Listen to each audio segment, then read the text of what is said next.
So, listen, between two cars, what we really want to do here is get behind the scenes. We want to understand what everybody is doing to try to make this organization great, to try to help our people, to try to help our customers, just to make us the best place to work for, the best place to be.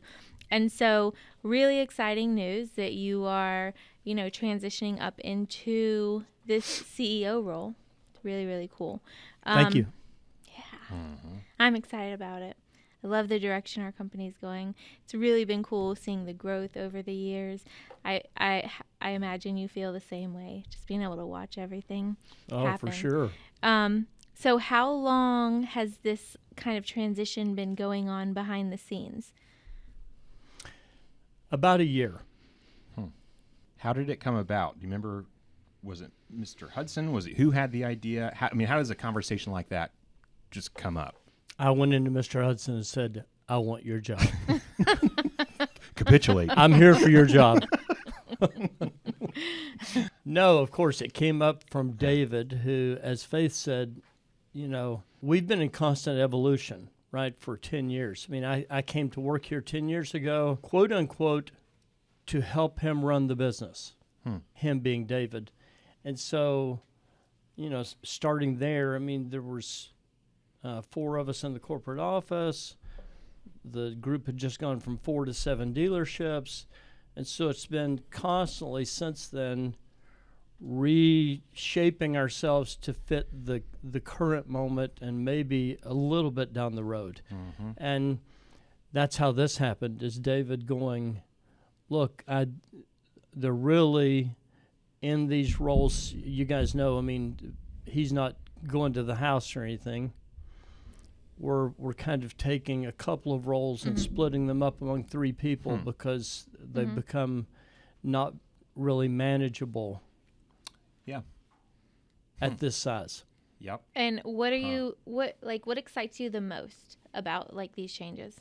Well, I think you said it a moment ago, and that is I think the real opportunity it gives us to continue to move forward and get better as a team. Is there anything that gave you pause or reservations about, any reticence to step into that role? Like where'd the butterflies come from, if there were any?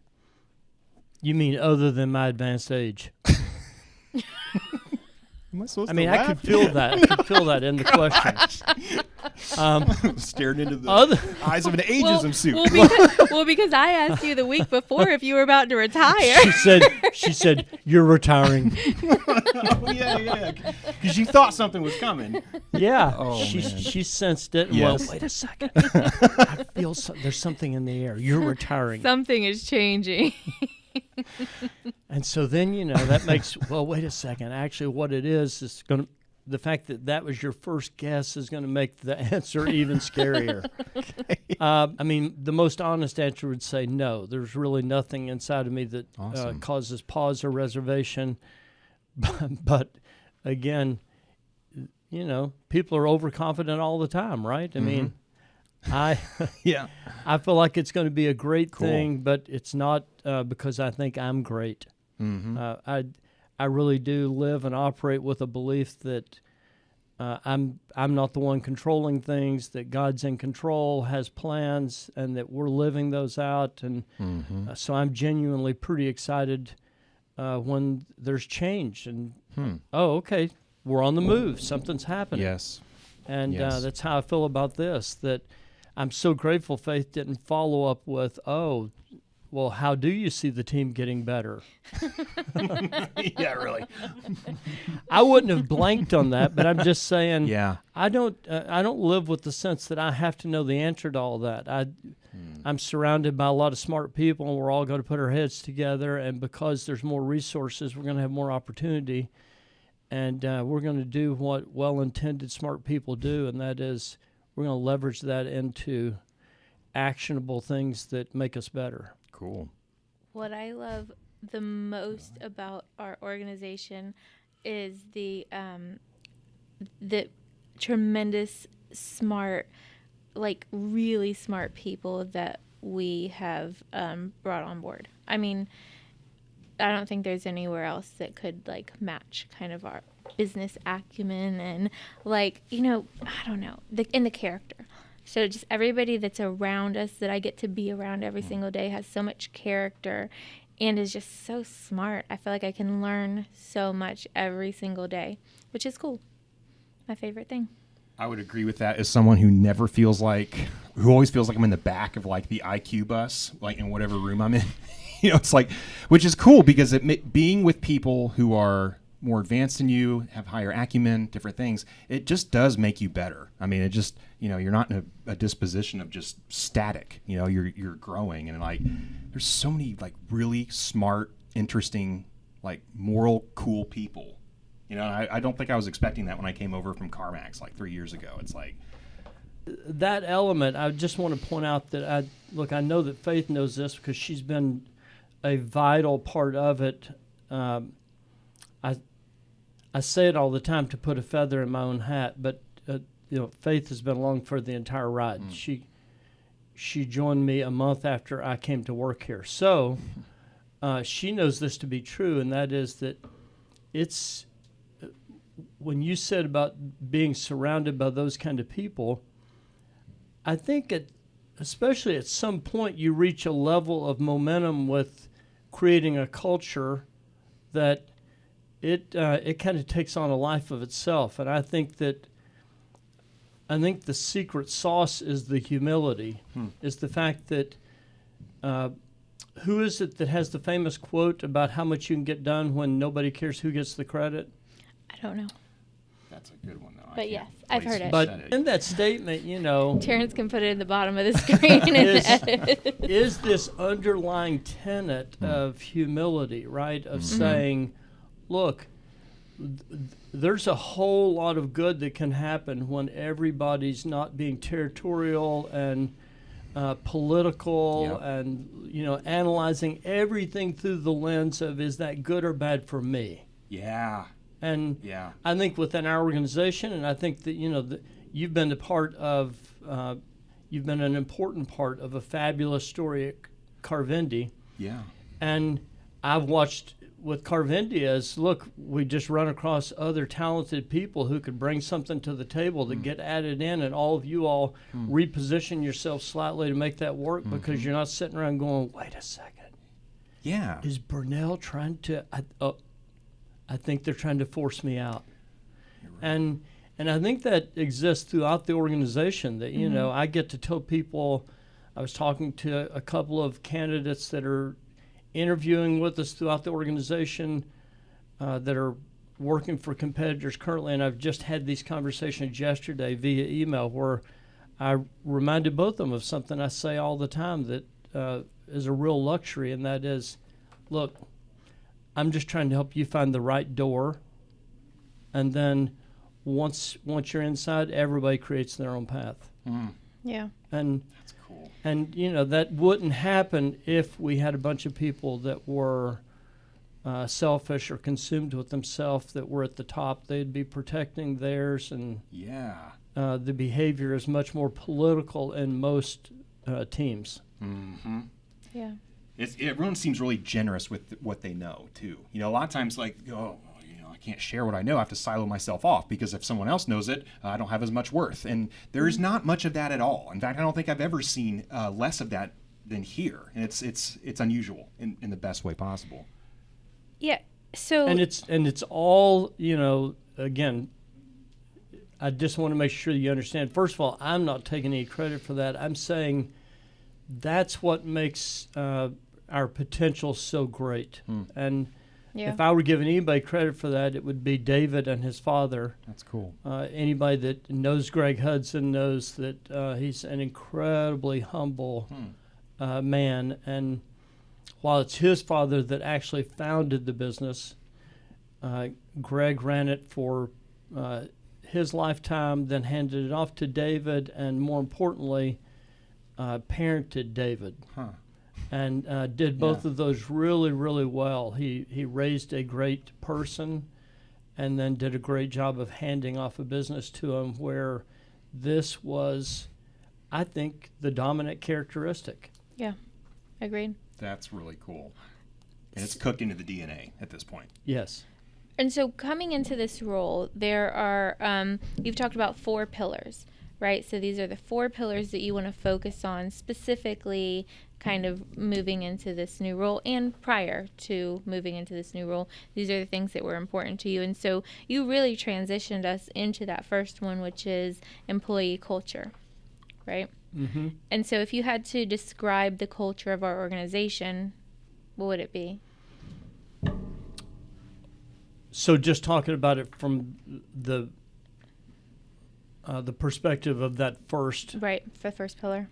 Yeah, well, I mean, I would just say this. That's an interesting way of asking me about that particular pillar. These pillars came about, I don't know, 2 or 3 years ago, maybe longer than that, as a way of trying to, we want an organization that is built on the power of the team, because we believe that genuinely the greatest asset we could own would be people that own the results of their efforts. Yeah. Everything has value. Yeah. Nothing has as much value as a group of people that own the outcome. And to get that, we all know, requires giving up control and autonomy, right? Because none of us own the outcome. If you're going to make all the decisions, I'm not going to own the outcome of all your choices. And yet, probably getting to either extreme becomes problematic. Often very large corporations pull all the control up to some tower somewhere where, a very few people are making all the decisions, and that exists within our industry. And the opposite would be problematic, and that is there's, you're trying to run a company that now has several thousand employees without, with complete autonomy. And so, Faith, I promise I'm coming back to your question.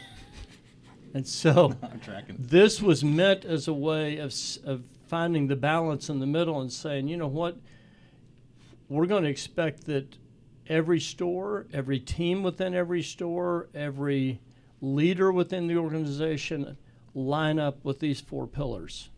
And that is that we're going to, first and foremost, you asked me about employee culture.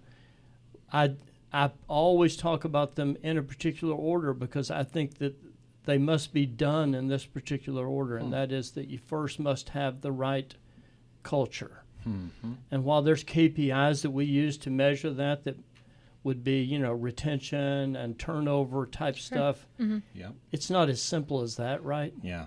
It's also as organic as we all know. You can walk into a home, a locker room, or a showroom, and within just a couple of minutes learn some things about that team that you walked into.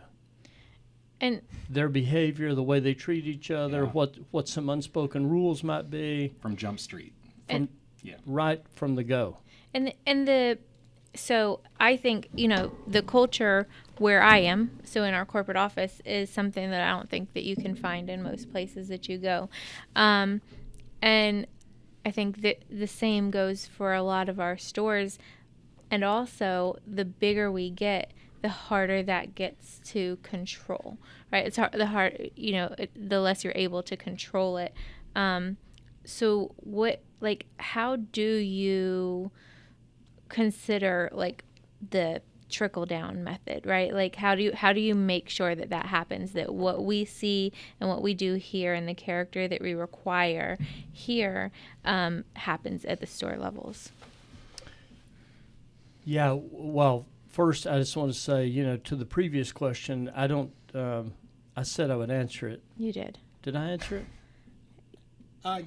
Or are you saying you did say you would answer it and you did not? You did say you would answer it, and you said a lot of things that I think talked to it. You maybe didn't give a specific, this is the name of the culture. Yeah. This is how I would describe it. But. Well, and look, so I don't think I've ever been asked that question. And I don't know that I'd feel comfortable saying these are the exact characteristics, but I would just like to point out that everything that we have talked about would say that, look, it begins with humility, right? That we'd want a culture where people we obviously don't have a culture where we would endorse or knowingly allow intimidation or threatening, or that's not the way that we believe that you build teams, because look, we want a culture where we're marked by humility, a much higher level of trust than exists within most teams, because I really do think that is the